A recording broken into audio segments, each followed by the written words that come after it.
Hi, my name is Jordine and I'm here on behalf of the Education and Skills Funding Agency, which is part of the Department for Education, to talk to you about apprenticeships.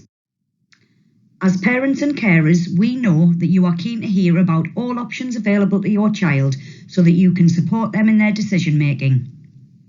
What we're going to cover today is really important because even if your child does already know what they're planning to do after school, plans can change. And so it is important that they are aware of all of the options available to them so that they can make the most informed decision for them.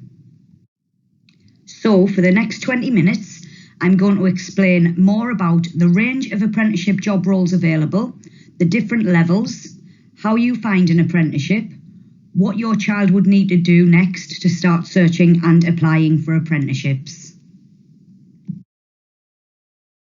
So, what is an apprenticeship? An apprenticeship is a real job with a real employer, where the apprentice will work full-time whilst also studying towards a qualification. As it's a real job, you will earn a wage, and it can be a really good salary too. The salary of an apprentice can vary from employer to employer.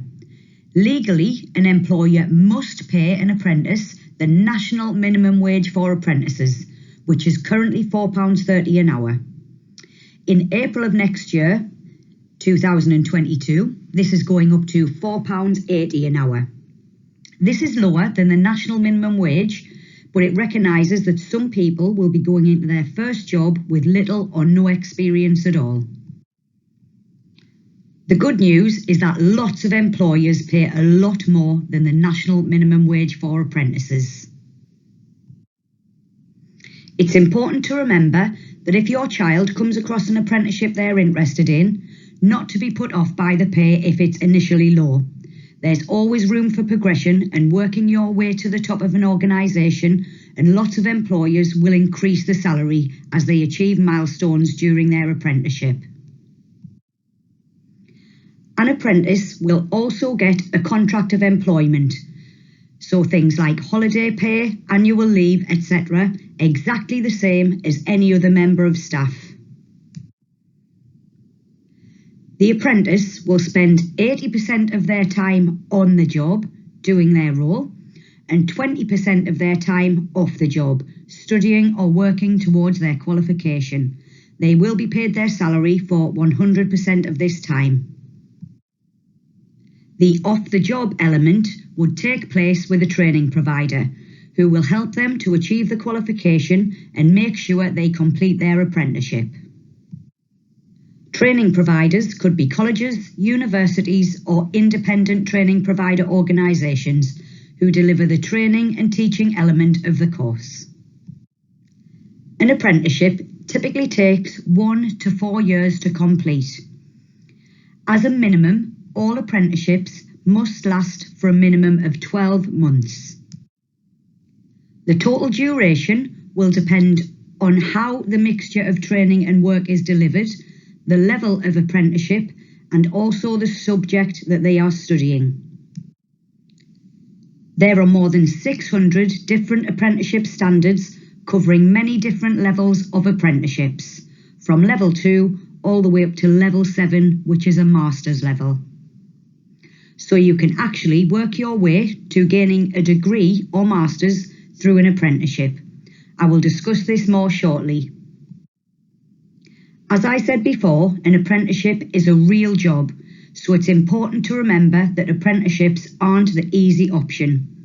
Holding down a full-time job and studying takes a certain skill and commitment, and it won't be right for everyone. Each apprenticeship has a level, which will fall into one of the 4 categories on the screen in front of you: intermediate, advanced, higher, and degree level apprenticeships. The equivalent educational level column on the right-hand side helps to explain what level the qualification at the end of the apprenticeship will be in comparison to more familiar qualifications like GCSEs and A-levels. So you can see, for example, that if you do a level 3 advanced apprenticeship, once you have qualified, you'll have gained a qualification that is equivalent to 2 A-levels, a level 3 diploma, or other equivalents. If you complete a level 6 or 7 degree level apprenticeship, that would be the equivalent to a bachelor's or master's degree. The level of apprenticeship you start at will depend on the kind of job that you are applying for. It's really important not to be held back by only looking for a particular level. It's understandable that lots of students think that they should progress straight onto the next level. So if they leave after GCSEs, they should do a level 3, and if they finish after A-levels, they should go for a degree apprenticeship. But this isn't always the case. Depending on the sector and the apprenticeship, it may be that they need to start at even intermediate or advanced level and work their way up. Some apprenticeships are only offered at level 2 or 3. For example, journalism is only offered at level 3 because that is all the industry requires. Your child may be entering a completely new sector or industry that they haven't studied or worked in before, and so may need to do a level 2 or 3 to enter the world of work, get their foot in the door with the employer, and get that basic entry understanding of the role, the requirements, the employer, and the sector first. They can then progress their way up to the levels with more foundation knowledge and expertise and feel really confident completing a higher level qualification whilst working. It is therefore very important for them to keep an open mind so that they can explore all of the opportunities available and have multiple options available when applying. Higher and degree apprenticeships are the real alternative to following the traditional route of going to university as a full-time student. These are becoming more and more popular because they offer all of the benefits of higher education with none of the cost. Degree apprentices will not only be learning but earning a salary from day one. The tuition fees are paid for by your employer and the government, so you will not be expected to pay £9,000 a year and are much less likely to build up any debt. More than 100 universities in England offer degree apprenticeships now. The students on degree apprenticeships are entitled to exactly the same as other students, so they will still have access to the student union, sports facilities, clubs, societies, and student discounts, as and when this is appropriate. In the past, going to university was seen as the best way to advance your career to a higher level, but with the current level of competition for jobs amongst graduates, it might not be the best route for your child. With an apprenticeship, they gain the competitive advantage of gaining at least 3 years work experience whilst completing their degree, and so have the experience as well as the qualification. It is hard work as a degree apprentice. You'll be working full-time and fitting in the equivalent of a full-time degree alongside it, so it is not the easy option and does require a certain skill and dedication to manage and balance the workload. Because of the combination of study and working, it might take a bit longer than studying full-time. For example, 4 years instead of 3, but you'll achieve exactly the same degree. No matter what kind of career your child wants to follow, they need to do their research and find out if there's a way to get into that role through an apprenticeship. That way, they can decide if they would prefer to study full-time at college or university, or if they would prefer to go into work as an apprentice and gain qualifications and experience on the job from day one. They can apply for apprenticeships alongside applying for university and college, and then decide what is right for them later on. The range of apprenticeship job roles out there is amazing. This slide gives you an idea of the huge range of apprenticeships available, and this is just a really small taster. There are now over 600 different apprenticeship standards available, resulting in over 1,500 different job roles. You could start an apprenticeship in hundreds of occupational areas.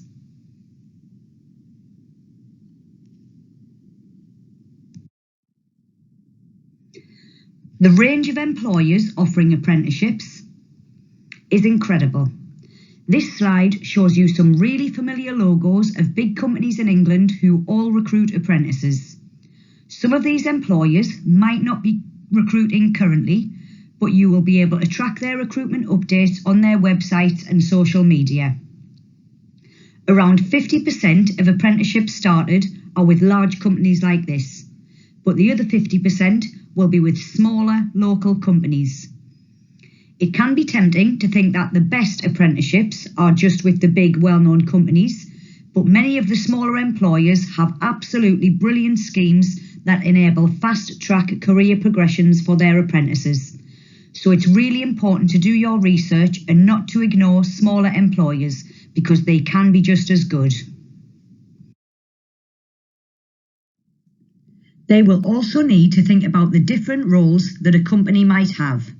For example, if they want to work in finance, they shouldn't just look at the big finance and accountancy companies. Lots of other companies will have their own in-house finance departments where they would still have access to a huge range of experiences and opportunities. It can be a good idea to take some time to look at the different departments that a company has and see if they offer an apprenticeship in that area. For example, your child could work as a solicitor for Coca-Cola, an engineer for the NHS, as a cybersecurity apprentice for the government. There are thousands of different opportunities. So, how do you find an apprenticeship? One way of searching for apprenticeships is to register on the Find an Apprenticeship website. You can search the internet for Find an Apprenticeship and it will come up as the first link. The search page is on gov.uk, an official government site, as this is the government website for apprenticeships. Lots of employers choose to advertise their vacancies on here. Once your child registered, they'll receive an account activation code by email. After activating their account, they'll be ready to start applying for apprenticeship vacancies. They can have a look at the different jobs that are being advertised. Remember that this is a live job site, so it may be that they need to try a few different searches or to broaden how far they are looking to find jobs that they are interested in. They can then start applying for jobs that interest them. To start an apprenticeship, a child must be 16 and they must have officially left school. They can start applying for apprenticeships before they leave school, as long as the start date is after their 16th birthday and after they have officially left the school role. A great feature of this website is that you can get it to do all of the hard work for you. You can manage your alert settings so that you receive text messages and emails when jobs come up that you might be interested in. Whilst Find an Apprenticeship website is a great place to start looking for apprenticeships, it's not the only place. If your child has a particular employer in mind, visit their website and see if they can sign up for recruitment alerts or if they send out a newsletter.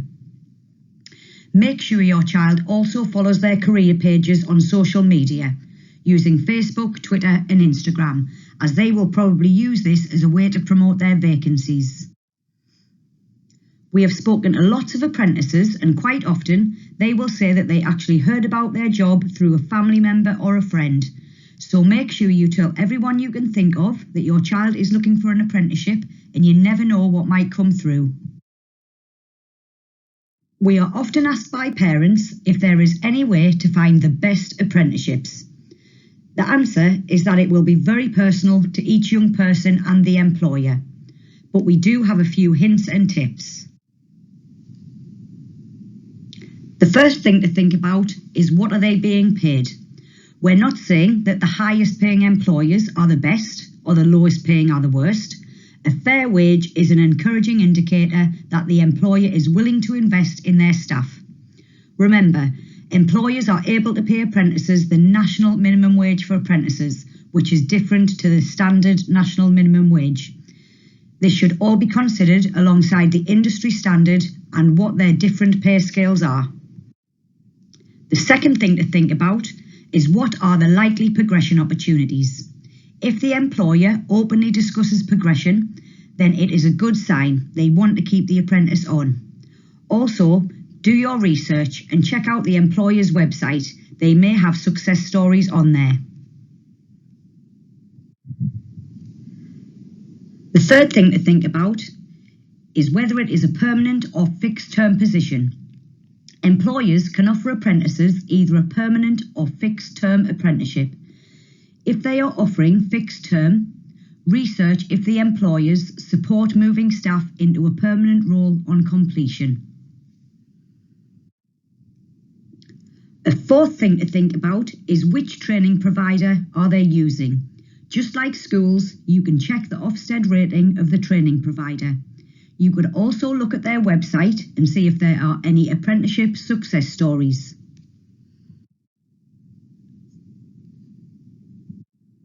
The fifth thing to think about is the role varied? Read the job description and see if the employer offers the opportunity to rotate around the business and be involved in a variety of projects. And finally, employer ethos and values. You can understand a lot about an employer through their website, social media channels, how they share certain communications and what their values and ethos are. Are they the type of employer your child wants to work for? What else do they do around apprenticeships for their current apprentices? For example, their support networks. How do they support diversity and inclusion? This can help you and your child to get a feel for the employer and their commitment and support of apprentices. We also wanted to let you know that there are other resources completely free of charge that can help you as parents. Monthly parents magazines that are produced by Amazing Apprenticeships are available on apprenticeships.gov.uk. They are really useful and contain lots of different articles and guidance for you, including on apprenticeships as well as other technical pathways like traineeships and T-levels. Your school may circulate this to you, but you can also subscribe to receive it by visiting amazingapprenticeships.com. We also have a parents' fact sheet translated into 5 different languages, including Arabic, Latvian, Pashto, Romanian and Urdu. These can also be downloaded from apprenticeships.gov.uk. For the useful information and more resources, you can also go to www.amazingapprenticeships.com. There are some brilliant resources available. The web address is showing on the screen now, so please make a note of it. Alternatively, you can scan the QR code, which will take you straight to the website. Thank you so much for joining this session today. I hope you have found it useful and have a lot more of information around apprenticeships and how best to support your child. Thank you.